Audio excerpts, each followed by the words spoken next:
Hello everyone! It's Gabriel and Corentin, and today we're going to tell you how we almost ended up in jail because of an Urbex exploration. This story we're going to tell you starts 3 years ago, and it actually spans over many years. Some of you might have already heard about it because we've talked about it here and there, but now it's over, we're going to tell you the whole story. Let's return to November 2020 when after a day of exploring we found an abandoned military base with many interesting things to do, so we decided to explore it further. Obviously it's a military area. We're going to find lots of hangars, many military vehicles that have been completely abandoned, and it's going to be a really awesome exploration, which will end quite normally, with no arrests for now. The military base was really incredible, with huge runways and military vehicles we had never seen before, tanks, missile launchers and so on. Honestly, it was really impressive. We were so happy to have explored it at the time. We did this exploration in the Grand Est, so we had to go back to Paris to sleep at home that night, and we were going to listen to the radio because there was something important to listen to that evening. Yes, President Emmanuel Macron will announce the lockdown. And it was the second lockdown, just so you know, because the first one was in May, so this was really at the end of 2020. So we get home, we watched the footage from the video, it was really awesome, we posted the video, a lot of you watched it, you really liked it, and we were really over the moon at that moment. Time goes by, we don't have any more problems or questions about that video. We just keep doing our explorations on our own, and then 2 years later we get a call about that famous video. Here's a quick story. During my internship in Belgium, I often got calls on my phone, so I always answered in the office since they were usually related to work. And so one day I pick up my phone and I hear, "Boulogne police station, is this Corentin on the phone?" I thought, what? Did I do something wrong? My co-workers were right beside me. I say to myself, okay, well, so I step outside, I listen to the call a bit, and they tell me, yeah, so you posted a video and the French army wants to file a complaint against you.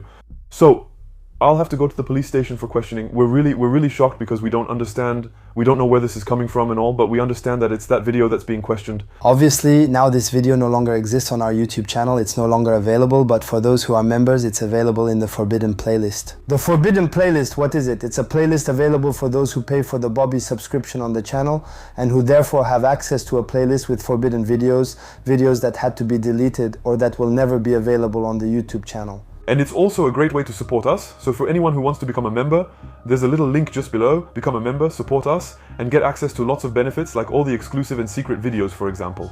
We've had many similar procedures and doubt this will go far. So I return to France, get questioned, and so do you. And there's already going to be a little problem with the way we're going to be questioned, because the policewoman who questions us will question Corentin first and then she'll question me afterwards. She just copies and pastes both versions, which shouldn't happen.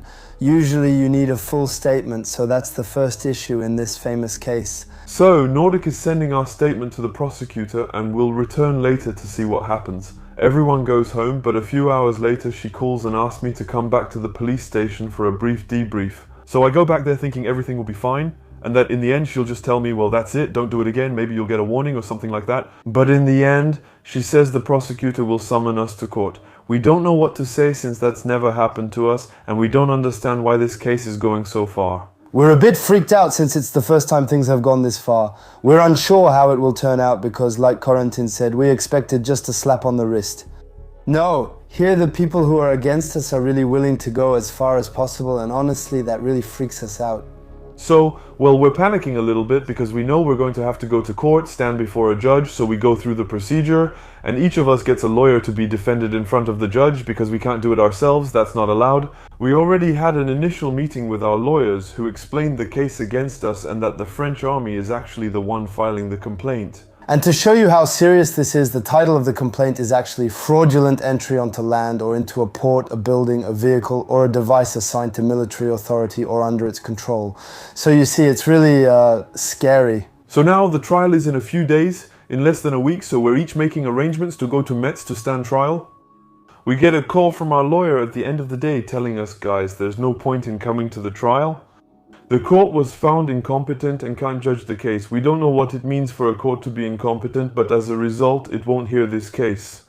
That's when it becomes a judicial nightmare, as he says the military court of Metz will likely take over the case. The military court can't handle our case because we're civilians. It will go to the public prosecutor, then the police, and then elsewhere. It's just nonsense. We don't understand at all, but we think maybe we'll get out of this and that in the end this case will never be brought before a judge. The lawyer tells us the case is just delayed for now and could take from a month to 2 years. At the time, this seemed like great news to us, as if it was going to stop there and we'd never see anything come of it. But no, obviously the justice system, as you said at the beginning of the video, was really determined to bury us. Well, not the justice system, but the person who filed the complaint. And for now, we still have no idea who it is. About a year to a year and a half passes without any news on the case. Still, we always feel a lingering stress remembering our involvement. We could be summoned by the justice system at any moment. And then, one fine morning, I get a call from a blocked number.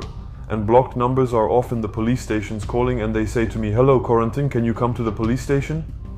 And then I tell myself, here we go again, here we go again. So I go to the police station and we get a new summons to court with a new official date for our trial. The same will happen to me. I'll pick up my summons and the trial is in less than a month. We'll need to go to the Metz courthouse with our lawyer, dressed well. This is likely our last summons and probably the final sentence. So we're really stressed because it's no small thing to go before the court, and you'll see. You'll see what? You'll see. And you'll see. We're not going to come out of this unscathed. We get in touch with our lawyer one last time to see how things are going to go, and then it's the big day. We meet in Metz, we meet our lawyer, and we start having a little discussion with him about how things are going to go today. We agree on what we should or shouldn't say. He also asks us to set some channel videos to private, which makes sense, and gives us all the advice we need for the trial. We haven't mentioned it from the start, but you should know that the charge we're facing in front of the judge actually carries a maximum sentence of 1 year in prison and a 15,000 euro fine. So we were like that, and then our lawyer tells us that they've already talked with the prosecutor and that they know what sentence they're going to give us, and then he says, well, at first the prosecutor wanted to give each of us a 4,000 euro fine. That's a lot.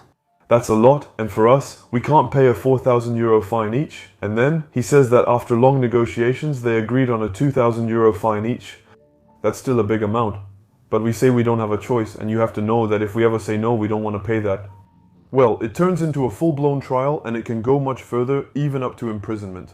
It can also take a long time, while we just wanted to finish quickly and have it end there. So our lawyer is going to check dozens of times with us to make sure we agree to accept this sentence, because we told him yes, we were ready to accept it, but maybe at the last second in front of the judge we would say no, we refuse, we try to play the hero. He really wanted to be 100% sure that we accepted it because he had nothing to gain if we refused, just a lot more work. And so that's what we ended up doing, obviously accepting this sentence of 2,000 euros each. So we found ourselves in a large room with lots of small doors leading to different offices of prosecutors or assistants to the prosecutor. And it was really early then. It was 8 or 9 in the morning, and you should know that we waited for 2 hours standing in the middle of a room. Quite simply, why? Because they had a computer problem and they couldn't process the complaints. So after 2 long hours, we enter the office of the prosecutor's assistant, who greets us and asks, "Are you Quentin or Gabriel? Do you admit the facts? And is a 2,000 euro fine acceptable?" We're just shocked. "That's fair, ma'am. We deserve this punishment." You know, we're bad. We accept, sign the papers, and that's the first room, an antechamber before seeing the judge. So we arrive in the room with the judge, and this time we find ourselves in a real courtroom, meaning everything is wood-paneled on the walls. We have the wooden seats again, a bit old-fashioned. We have the desk of Madam President raised up, and so on. It's really like we're in a movie. I didn't think it would look like that, but it really does look like that. There's someone already being judged before us, so we wait in the room in the seats meant for waiting, and then our turn will come and we'll stand up, be in front like model students, and our lawyer will start to speak.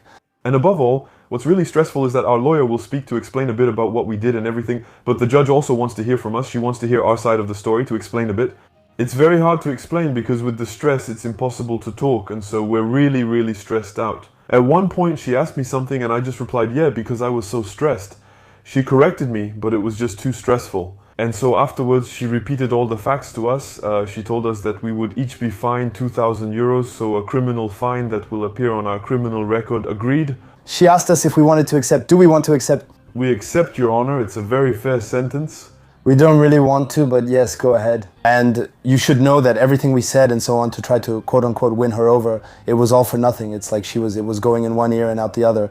Even our lawyer gave information that I think didn't make any difference at all. So in the end, the judge is going to give us this 2,000 euro fine. We'll wait maybe 10 minutes for the paperwork to be done in the room, and then we'll be able to listen once again to the story of the next criminal.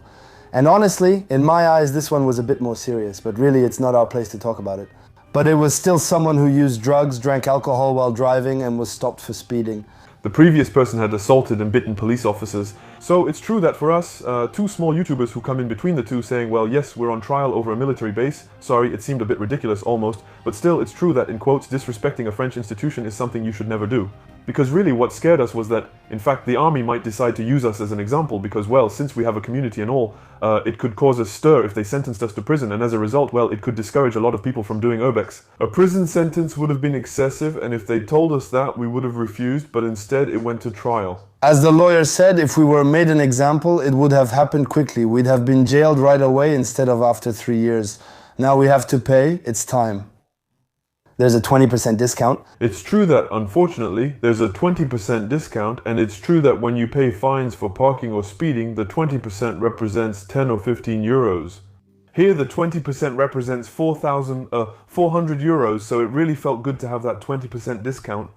But in the end, the outcome of this case is that after 3 years of legal battles, we each end up with a 2,000 euro fine for a simple Urbex. And to make it, once again, very easy to pay this fine, obviously you can pay online. Not at all, you have to go pay in Metz, at the payment terminal in Metz. Why is that? Usually for all fines, if you get one while driving, you get a fine. There's a very good website, and actually I even find it a bit sneaky. That means that for this fine, to get the 20% discount, you have to pay within the month you received the letter. They sent it to us 4 days before the payment deadline. I ran to the post office, you know, I didn't send it by registered mail, I sent it straight to Metz. They send it at the last minute, so we don't know, and then we can't pay online, even though fines are usually payable online. That's French justice for you. Thank you to Yves. In any case, just know that you won't see much more exploration of military bases on French territory. Because we've learned our lesson, and a fine works well to remind us not to make the same mistake twice. Above all, it was to remind you that Urbex has risks, and if you explore too much, it can backfire. Anyway, that's it. That was the full story of our trial, because we had already talked about it in a few videos, a few live streams, etc. But it was never complete, and we didn't have the end of the story. Boom, now we have the story from A to Z. We hope you enjoyed it. So yeah, it was a lot of time, a lot of stress, the fear of what could happen. At least it's over, we were able to pay the fine, and we hope it never happens again. Now we're going to focus on explorations abroad. That's definitely not what we should have told the judge, but from now on, it'll be abroad. We hope to prepare some great projects for you in 2024. So feel free to like the video and share your thoughts in the comments. And most importantly, well, Happy New Year, and see you next Saturday at 6 p.m. Bye.